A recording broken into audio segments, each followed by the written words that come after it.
पाकिस्तान आखिरकार अंदर से बर्बाद क्यों होता जा रहा है? आगे पाकिस्तान के लोगों का क्या होगा?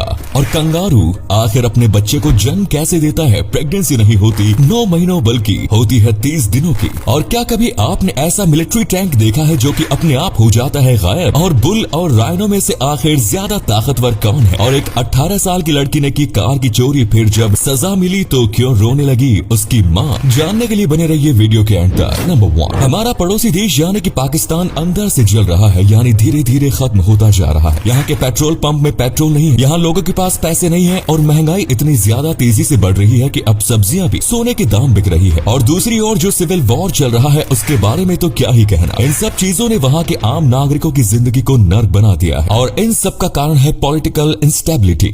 अभी तक पाकिस्तान के 22 प्राइम मिनिस्टर बन चुके हैं, लेकिन आज तक किसी ने भी अपना 5 साल का टर्म पूरा नहीं किया है। हाल ही में पाकिस्तान के प्राइम मिनिस्टर चेंज हुए हैं और शहबाज शरीफ वहाँ के 23वें प्राइम मिनिस्टर बने हैं और लोगों को लगा इनके आने के बाद कुछ अच्छा होगा, लेकिन हालात बस बिगड़ते ही जा रहे हैं। क्योंकि पहले के पाकिस्तानी प्राइम मिनिस्टर फिर से इलेक्शन करवाने के लिए रैली निकाल रहे हैं और पाकिस्तान की अनस्टेबिलिटी का कारण वहाँ की आर्मी भी है। जब भी भारत के साथ पाकिस्तान अच्छे रिलेशन बनाने जाता है तब आर्मी के लोग तख्ता पलट कर देते हैं। नंबर 2, अगर सबसे यूनिक जन्म देने का तरीका कहा जाए तो इसमें सबसे पहला नाम आएगा कंगारू का। जैसे कि बाकी जानवर 10 से 20 महीने लगाते हैं, वहीं बेबी कंगारू का जन्म मैटिंग करने के बस 32 दिनों के बाद हो जाता है। जब कंगारू का जन्म होता है तब वो बस एक चावल के दाने जितना होता है और बस 1 ग्राम का होता है। बच्चे को जन्म देने में कंगारू को बिल्कुल भी दर्द नहीं होता, क्योंकि फीमेल कंगारू के कोख से बस 1 चावल के दाने जितना जानवर ही बाहर निकलता है। कंगारू जब जन्म लेता है तो वो बस आधा विकसित हुआ होता है, फिर वो जाके फीमेल कंगारू के स्तन में जाके चिपक जाता है और वहीं से पोषण लेता है। और इन सब के बस 3 हफ्ते बाद बेबी कंगारू पूरा बड़ा हो जाता है और बाहर की दुनिया देखने के लिए तैयार हो जाता है। यानी एक कंगारू का बच्चा बस 2 महीने के अंदर ही पैदा हो जाता है। नंबर 3, ये जो टैंक है इसे घोस्ट टैंक कहा जाता है, क्योंकि रात में ये टैंक गायब हो जाता है। अब ये रियल में तो गायब नहीं होता, लेकिन ये इतने अच्छे से कैमोफ्लेज करता है कि लोगों को पता ही नहीं चलता कि यहाँ पर टैंक है। इसकी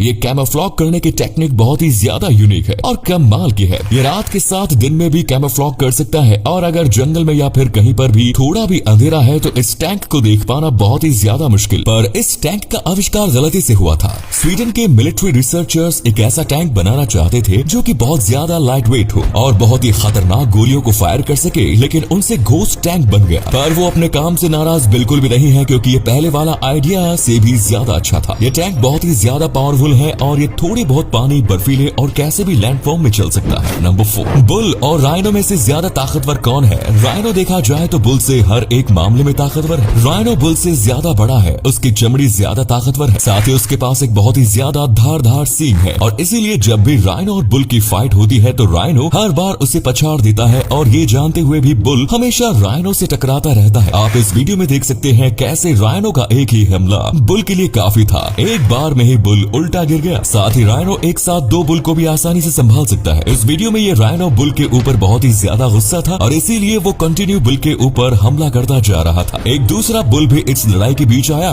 लेकिन फिर भी राइनो नहीं रुका। इस हमले में बुल को बहुत ही ज्यादा नुकसान हुआ होगा, क्योंकि राइनो के सींग बहुत ही ज्यादा घातक होते हैं और यहाँ पर राइनो ने बहुत सारे उसे सींग मारे हैं। नंबर 5, माँ अपने बच्चों से कितना ज्यादा प्यार करती है ये बात तो हम सब जानते हैं। अब जाहिर सी बात है वो अपने बच्चों को जेल जाते नहीं देख सकती। यहाँ पर भी कुछ वैसा ही है। ये 18 साल की लड़की ने एक कार जैकिंग यानी कि कार चोरी करने की कोशिश की थी। इसने पूरा प्लान किया था और अपने साथ अपने दोस्तों को भी लेकर गई, लेकिन वहाँ जाकर ये एक गैंग वार में बदल गया, जहाँ पर कई लोगों को गोलियां तक लग गई। आप कह सकते हैं इसकी किस्मत ही बहुत ज्यादा अनलकी थी, जिसके बाद इसे जिंदगी भर की सजा दी गई। आप सोच सकते हैं एक 18 साल की बच्ची की पूरी लाइफ बर्बाद हो गई तो उसकी माँ को कितना ज्यादा बुरा लगेगा। इसके बाद इसकी माँ फूट फूट कर रोने लगी, पर इसका कोई फायदा नहीं, क्योंकि कोर्ट अपना डिसीजन चेंज नहीं करने वाले थे। नंबर 6, वेस्ट अफ्रीकन और जो पैसिफिक आइलैंडर हैं उन लोगों के खून में एक अननोन ह्यूमन स्पीशीज का डीएनए मिलता है। जैसे कि आपको पता होगा हम होमो सेपियंस हैं और हमारे पहले और भी कई अलग अलग इंसानी प्रजाति के लोग रहते थे, जैसे कि होमो इरेक्टस, और इसीलिए इन सबके भी डीएनए आज हमारे खून में मौजूद है, क्योंकि उन्हीं से इन्वॉल्व होकर हम यहाँ तक आए हैं। और जिस भी रीजन में लोग रहते हैं उनके हिसाब से उनके खून में अलग प्रकार के पौराणिक इंसानों का डीएनए मिलता है। लेकिन वही जो वेस्ट अफ्रीकन और पैसिफिक आइलैंड्स में रहने वाले लोग हैं उनके खून में एक खास तरीके का डीएनए मिलता है, जो कि अब तक पाई गई किसी भी ह्यूमन स्पीशीज से नहीं मिलता। तो ये रहस्यमय इंसान कौन है अभी तक किसी को नहीं पता। नंबर 7, अगर मैं आपसे कहूँ कि आप पेपर को फायर प्रूफ बना सकते हैं तो आपको यकीन नहीं होगा, पर ये बिल्कुल सच है। आपको पता होगा कि जैसे ही पेपर आग के कांटेक्ट में आता है तो ये अपने आप जल उठता है। लेकिन इसी पेपर को अगर आप किसी गोल सिलेंडर जैसी चीज पर बांध दोगे तो फिर इस तरीके से उस आग के नीचे रखोगे तो